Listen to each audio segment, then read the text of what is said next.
Hey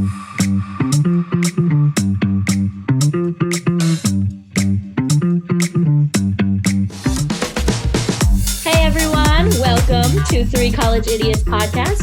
I'm one of your hosts, Sam Myers, and I'm joined here with... My name is Evan Lesniewski, and this is our podcast where we kind of going to be talking about life in college from the angle of a college student. All the kind of fun stuff that we got going on and kind of our reactions to life in college. A little bit more about us. I am a junior at IU. I'm majoring in informatics. And Sam. Yeah, so I'm a sophomore at IU. I am majoring in human biology, pre-med. So I kind of get no sleep 24/7. That's the realest thing I've ever heard. Hey, y'all, you guys may wonder why it's called Three College Idiots, but it's just the two of us. So basically, we are two idiots in total with an idiot guest joining us. They're probably not idiots, but I enjoy calling people that. So we're going to go with it. Normally, we're going to have some kind of guest speaker with us and another college idiot to kind of complete the trio. So in the future, you're going to hear a couple different people, different perspectives, maybe different opinions. So just look out for that. But hey, we got Halloween coming up here, which is always a lot of fun on a college campus. I mean, I don't know about you. So I live in a house, and we have started to decorate just since the first day of October, these little ghosts. Like one of my roommates have started putting up these ghosts and hanging from the ceiling. And just at once a week, one will pop up hanging from a light or something. But then the other day, a doll, a old doll, popped up on our couch. I don't know who got it, but its arm is in my room. Or is it Chucky? And it hasn't killed us yet. We're still alive. So, but hey. Hey. Okay. I mean, what's the worst that could happen, right? Spontaneous combustion. That'd be pretty awful. Great. Great. I'm no doctor, but that would suck. That wouldn't be ideal. Anywho, you got plans for costumes yet? You got to go all out for a costume because that's the best part. If you're going out, if you're doing anything, you gotta,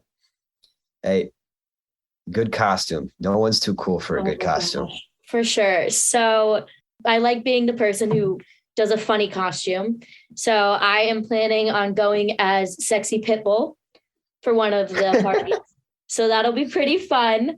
Maybe there'll be some pictures posted. Don't know. We don't know how the bald cap's going to work. I've never put one on before. What about you, Evan? Hey, well, first off, if you just need somebody to shave your head, I've shaved a few in my day. No. So if you really want to get full immersed into what it's like to be Pitbull, we could make that happen. Oh God. No, but me and my buddies, we're all me and some of my friends are all dressing up all 70s disco. All the 70s disco theme. We're getting tie-dye, the bell bottoms out. I'm in this shop for a leisure suit right now. If I get a leisure suit, it's over. That's what I need.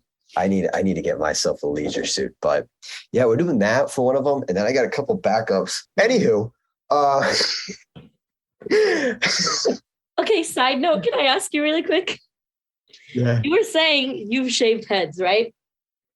Yeah. Yeah. Okay. So I don't know why. In my friend group, we've all talked about going bald. We're not gonna, but as a joke. And we're all scared about the shape of our heads. Is that something men think about? Yeah. So I swam in high school, right? And so every year at sectionals, as a tradition, we would all shave our heads. No. We would shave our heads. And every year we were everyone's the freshman year, I was well, we're finding out now if my head's a weird shape or not, or whatever. And believe it or not, I walked into a class the day after we shaved our heads. Yeah. And it was my freshman year because it started because we had one of our teammates had cancer. and whatever. So that's where kind of it started. But we go in freshman year, and my stats teacher's like, Evan, you have a really nice shaped head. You would make a great bald guy. And I'm like, I don't know how to respond to that. I mean, it's a compliment. Hey. Wasn't what I was expecting. I was more of expecting like, what happened to your hair? Or like, but like, no. I mean, good, chill man. Teacher, man. That's great. He was super funny, but man. Yeah, no, yeah, I don't know. All of us have been like, well, if we shave our heads and we have a really weird shaped head, what do you do? Hats. You better hope you like hats. Right. Anywho, next we have a little piece that I was too terrified to participate in. I started doing it and I was in shambles for days. I was quaking in my boots. Do you own boots? Mm-hmm. Perfect. Not like cowboy boots, but like Tim's. Anywho. In this podcast, Evan was too scared to participate in this. So I got two of my friends on the podcast because they really wanted to do a spooky podcast with me. We know campus is already extremely scary with all the labs, the exams, and every deadline you can think of under the sun. But have you guys ever looked into your college hauntings? So we're going to be talking about some spooky little legends that you can usually find at a lot of college campuses.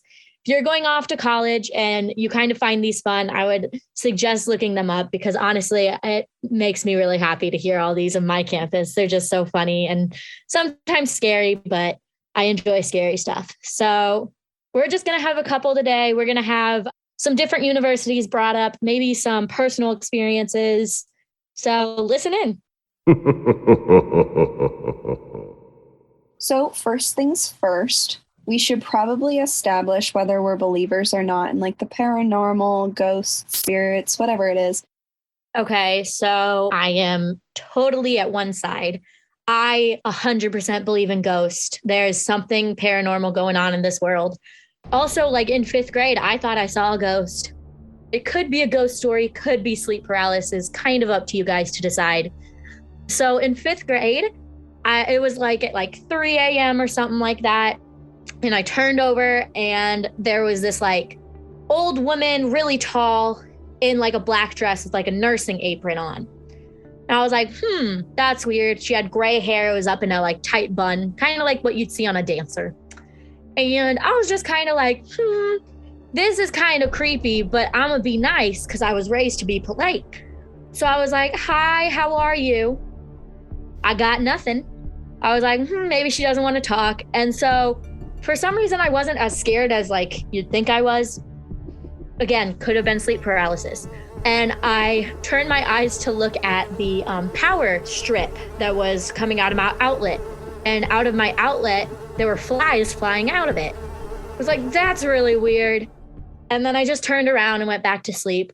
But I remember vividly like waking up in the morning going like, why was I nice to her? That was a ghost. Okay, this has been bothering me since you like first told me this story. Were the flies like ghost flies or were they actually like bugs? I saw them as real bugs. I saw them as like a real fly. Anyways, we got some fun ghost stories. You can try and believe in them if you want. I believe in them. Actually, check out our Instagram at 3 College Idiots.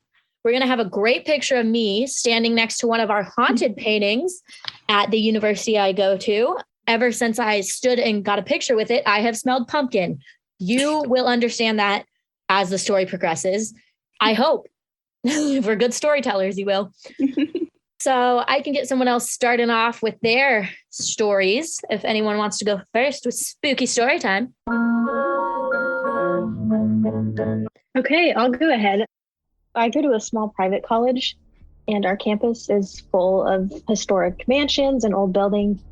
2 of the mansions in particular are known to be haunted by different ghosts.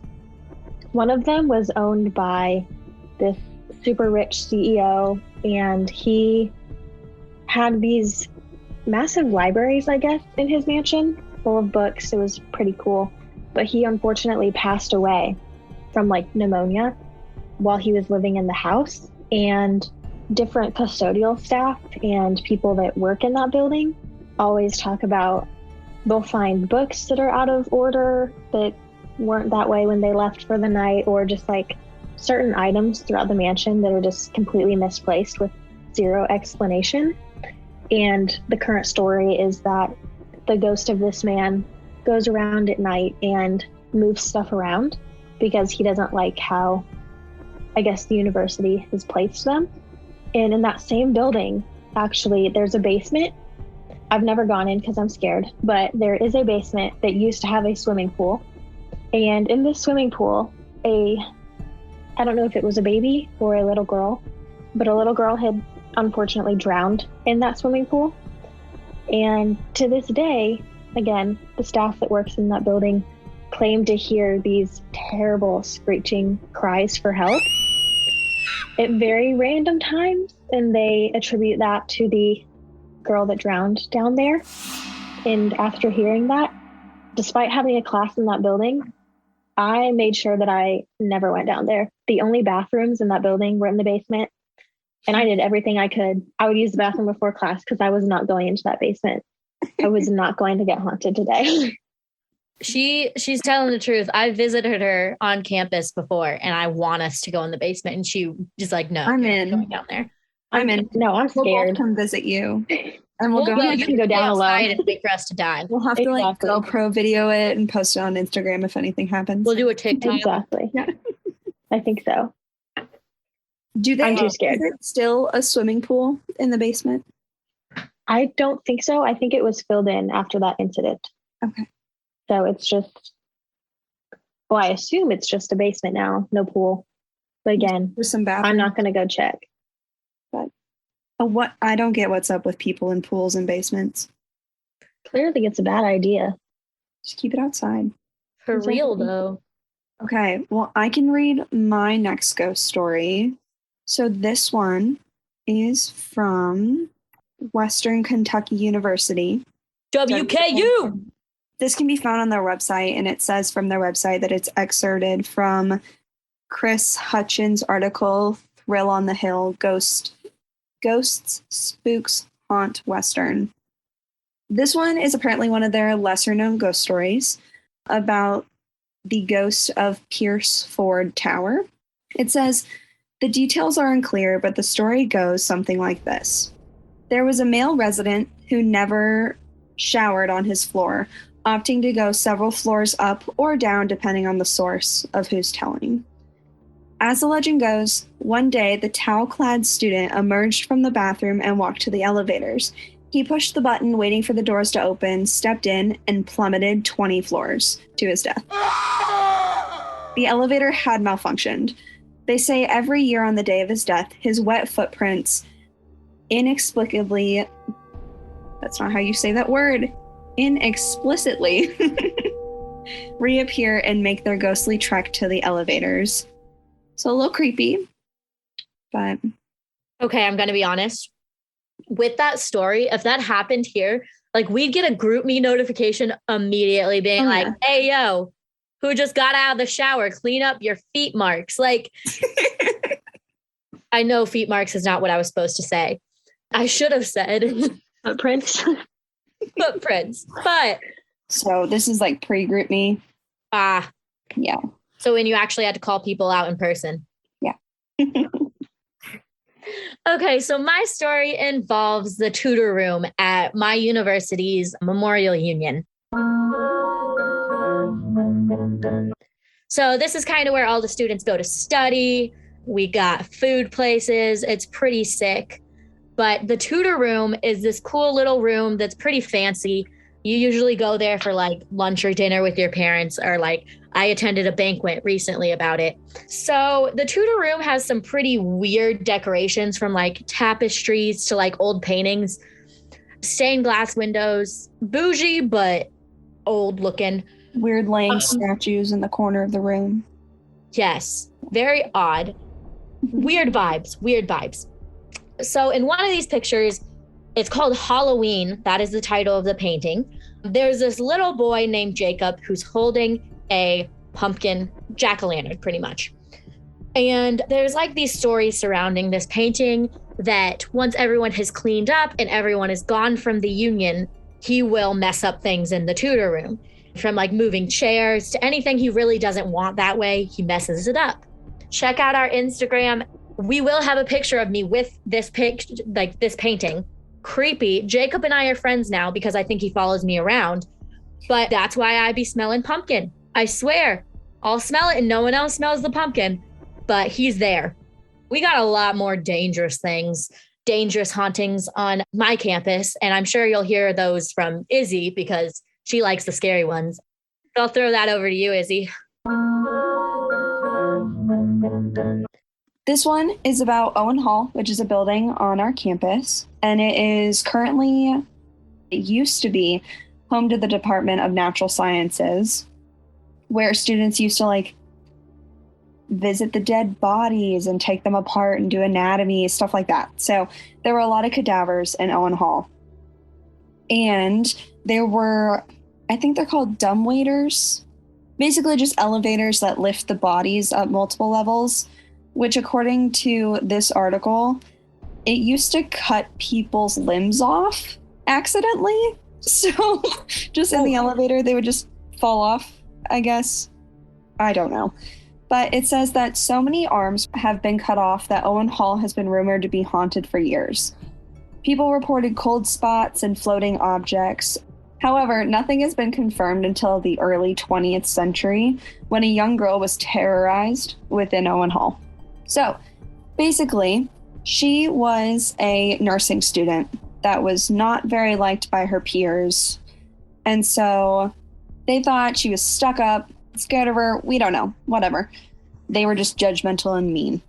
Well, one night they stole a cadaver's arm that had been severed on the elevator and took it back to the girl's room. They tied the arm up to a lamp and waited and hid until she came back. And when the girl got back to her room, closed the door, the people who were playing the prank on her waited for like a scream, a shout, a thud, something to happen. Like, oh, she passed out, it scared her. Well, minutes passed, time passed, nothing happened. So they opened up the door because I guess doors in that time didn't have locks. I don't know. But they opened up the door and found the girl sitting on the floor eating the arm. So they hadn't scared her. They had driven her to like insanity and she ate the arm. Talk about a different type of chicken fingers. Man.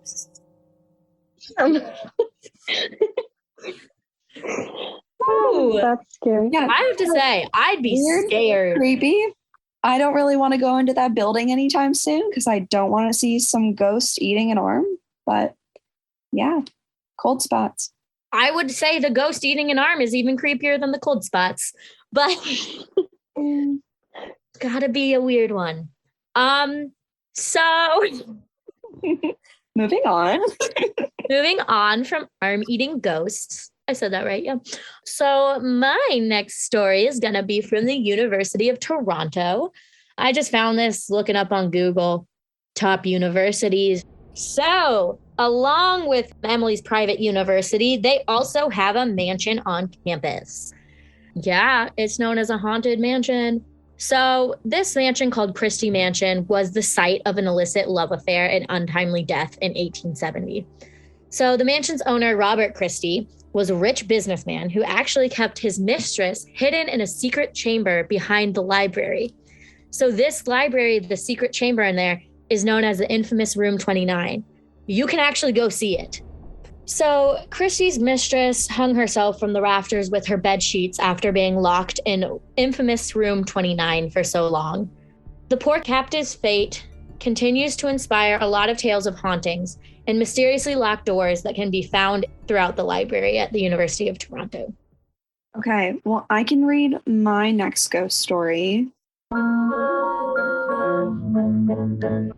Similar to the mansion I mentioned before, where I'm scared to go to the bathrooms in the haunted basement, there's another mansion actually where the admissions office is, so thankfully I don't have to go there very often, but it is allegedly haunted as well.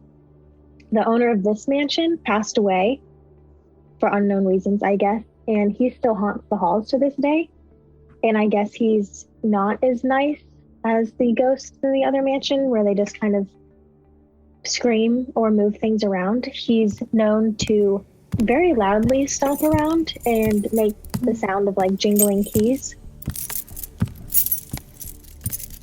In fact, the police have been called to check this out before, and they thought that, based on like the keys and the footsteps and everything, that there was someone that broke in and was trespassing in the building, because it's a very nice building and there's some very valuable things inside. And when the police with their canine dogs went to go up the big grand staircase to go figure out where these sounds are coming from, the canine units refused to go up the stairs.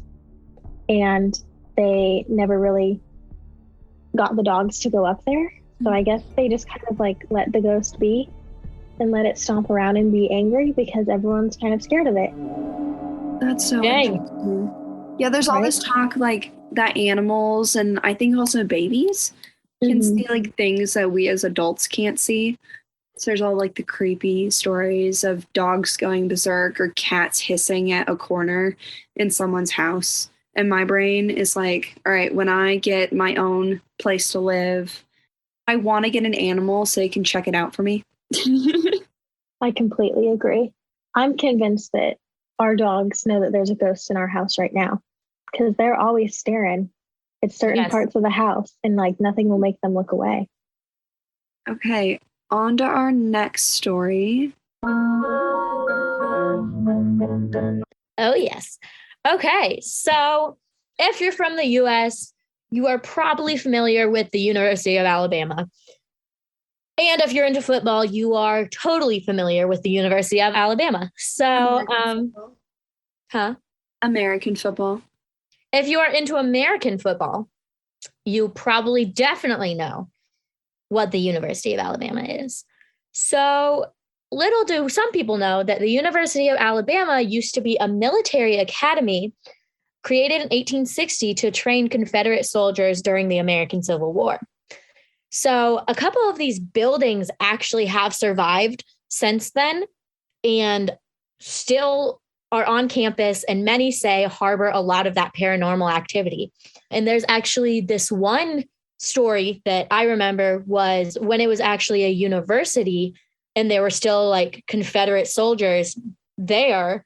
One of the president's wives came out with lemonade and stopped them from being violent and burning stuff on campus by just offering them lemonade and someone to talk to, which I thought was kind of cool story, but also they were Confederates. So in my opinion, boo.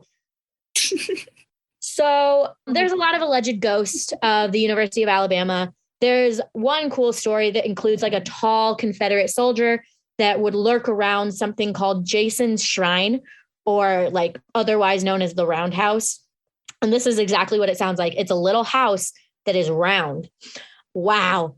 And it was used as a cadet guardhouse during the war. So you will like see an image of a tall soldier in like the Confederate garment, just chilling by the roundhouse. So, our last college one is coming from Indiana University again, and it's the Dunn Cemetery's Lady in Black. Fun fact about IU is that we have 2 cemeteries on campus, if I'm counting correctly from memory. And this one lies right next to our student building where the haunted boy with the pumpkin Halloween painting is. So this is right next to it. So we don't know if these ghosts are friends, but I don't really want to know. Yeah. So basically, we all know that cemeteries are a really, really haunted place.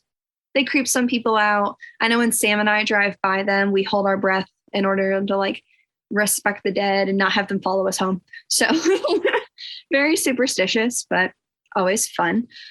This cemetery next to the Memorial Union is home to the Dunn family and is almost 200 years old. So the Dunn family were a prominent family in Bloomington in like the mid 1800s. And they owned a large farm that was smack dab in the middle of campus and basically made a deal saying that as long as they kept the cemetery in the same place, IU could expand however they wanted to. But the cemetery had to stay, which is why we have a cemetery in the middle of our campus.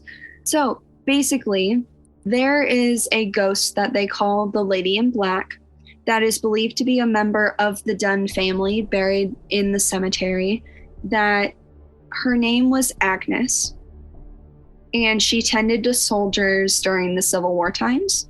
Basically, a whole bunch of people that have walked by the cemetery and that part of campus from I think midnight to 3, which 3 is the time where they say the barrier between the living world and what's the dead world called, Sam? I would say the astral plane. No, that's wrong. Basically where the barrier between the living and the dead are. It's the thinnest at 3 a.m. or so, they say. So from midnight to 3, people have said that they've seen the Lady in Black going from grave to grave of fallen soldiers, like she would have in Civil War, taking care of them and stuff like that. But it's apparently really, really creepy. Her apparition is there. And there has also been reportedly pictures taken of people coming out of graves and shadowy figures when no one is around, which I don't know how pictures are being taken when no one's around, but we'll believe it anyway. But apparently that whole graveyard is super haunted and ghosts come out and she's always there. And yeah, don't go around the graveyard. Life lessons with Izzy. Yeah. So I think that wraps up all of our ghost stories. First, before we go, I want to say thank you so much for Emily for coming on and helping us tell these ghost stories, telling your university ones. So thank you. Thank Of course, you. I had a wonderful time. I love sharing my stories with you guys. It was so fun. I thought it was a good episode. I love the scary haunted stuff. So we know Halloween can be a pretty spooky time. So we're going to offer a little safety tip. Evan, what's your safety tip for Halloween time? Just stay with your friends more than anything. Stay close to your friends. Keep an eye out for each other. It'll get chaotic on campus. People kind of lose their minds. People forget that their actions have consequences. But stick together, stay with your friends, look out for each other. Awesome. So you may wonder why I threw in a little safety tip in there. So we are actually a sister podcast to another podcast called Safe Tea, if you want to check it out. rachelsfirstweek.org. They're a great nonprofit. They are there to help college kids, people going into the real world for the first time, trying to stay safe. Thank you guys so much for listening. Stay tuned for more updates. We're going to try to come out with podcast episodes every month. You can listen to 3 College Idiots on Apple Podcasts, Spotify, Stitcher, and Google Play. Again, this is the 3 College Idiots podcast affiliated with Rachel's First Week. Great organization. Go check them out. Very special thanks to American Medical Response, NASCAR, and Healthcare Initiatives for their financial support of this podcast. Visit us on Facebook, Snapchat, Instagram, and Twitter at #Rachel's First Week. Don't forget the A in Rachel, spelled RACHAEL. We want to hear from you, so contact us at rachelsfirstweek.org.